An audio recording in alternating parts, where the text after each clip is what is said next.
What do you think the tower was used for?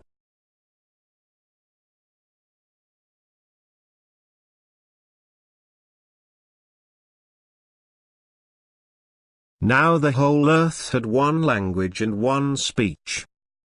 And it came to pass, as they journeyed from the east, that they found a plain in the land of Shinar, and they dwelt there.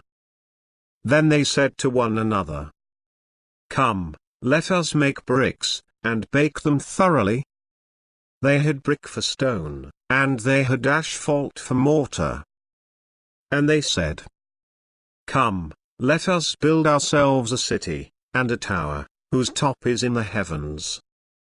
Let us make a name for ourselves, lest we be scattered abroad over the face of the whole earth."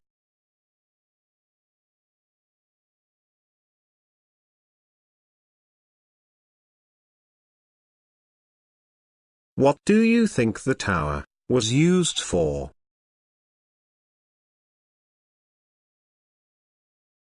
On the top of these towers, people would worship. And the higher the tower, the stronger they thought their God was. This tower had a religious meaning.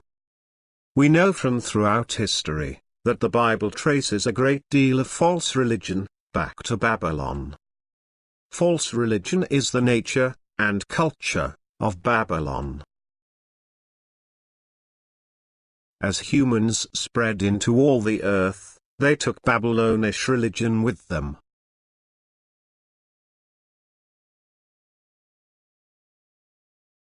What's another name God gives for Babylon?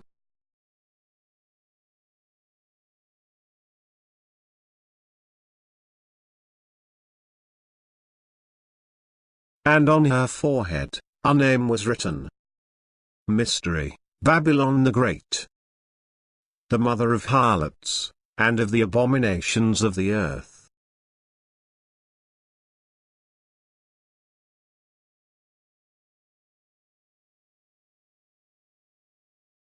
What's another name God gives for Babylon?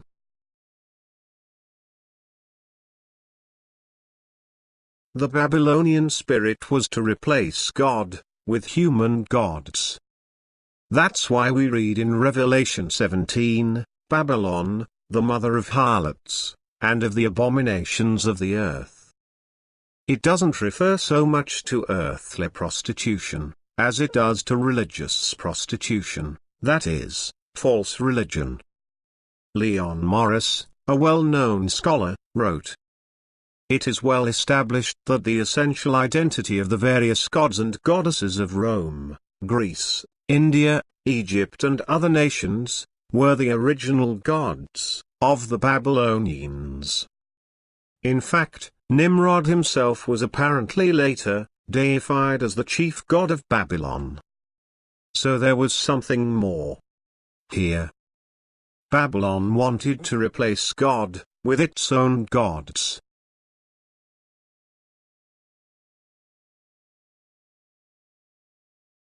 Astrology is the study that assumes and attempts to interpret the influence of the heavenly bodies on human affairs.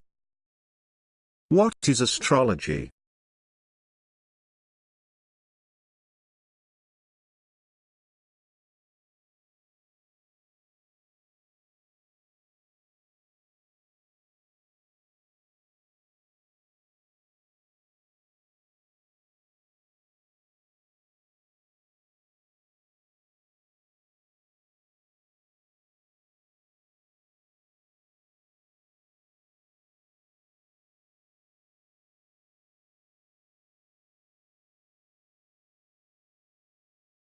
Is astrology pleasing to God?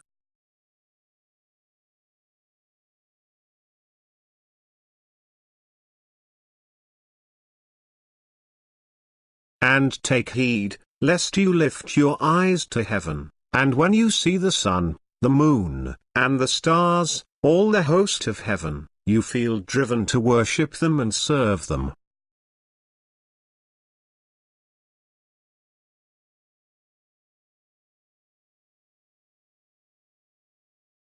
Is astrology pleasing to God?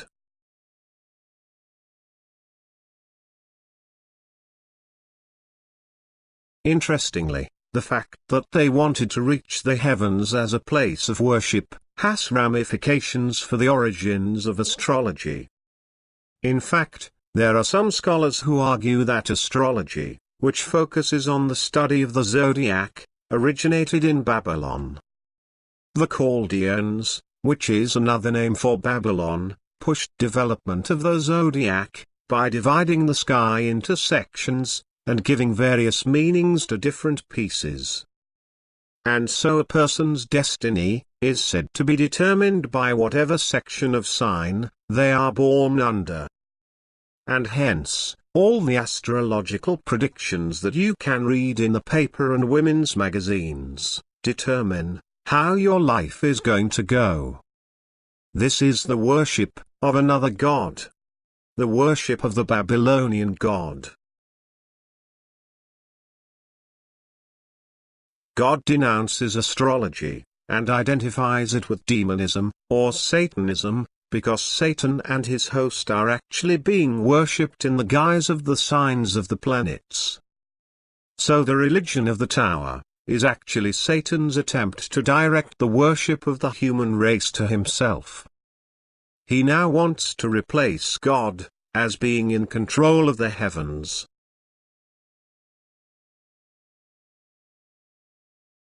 People turn to astrology, other cults, or to a type of New Age spirituality. This is as old as the Tower of Babel. So today we're told God is the God within you, He's part of your consciousness, we are all God, pieces of God, pieces of divinity. All we need to do is look inside ourselves and discover ourselves, discover God within us, or whoever He is.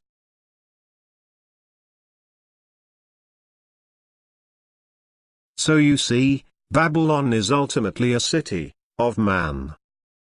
Babylon is essentially the sin of human beings.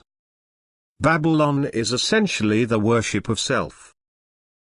Magnificent, ingenious, technologically advanced, beautiful, impressive in many ways, but hated by God. Babylon is against God.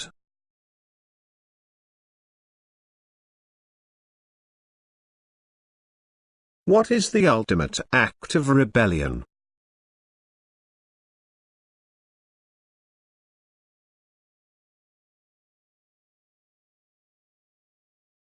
The wicked in his proud countenance does not seek God.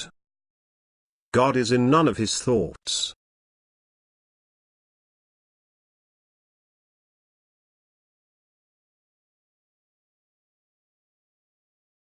What is the ultimate act of rebellion?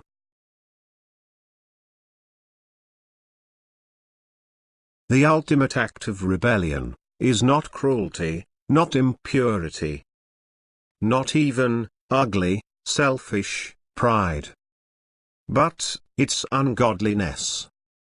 Ignoring God. Why do I stress this?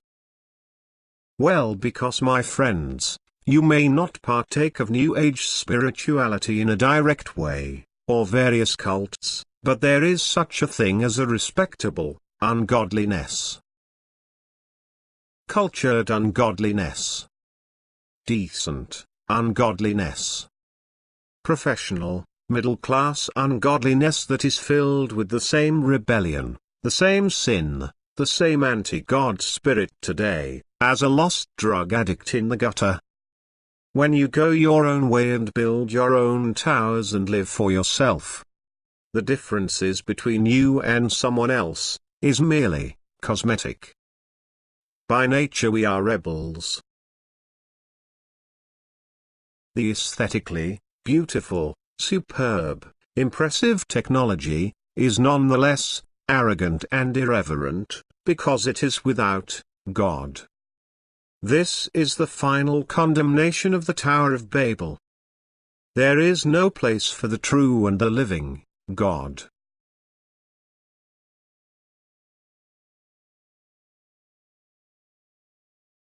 Babylon shall become a heap, a dwelling place for wild dogs.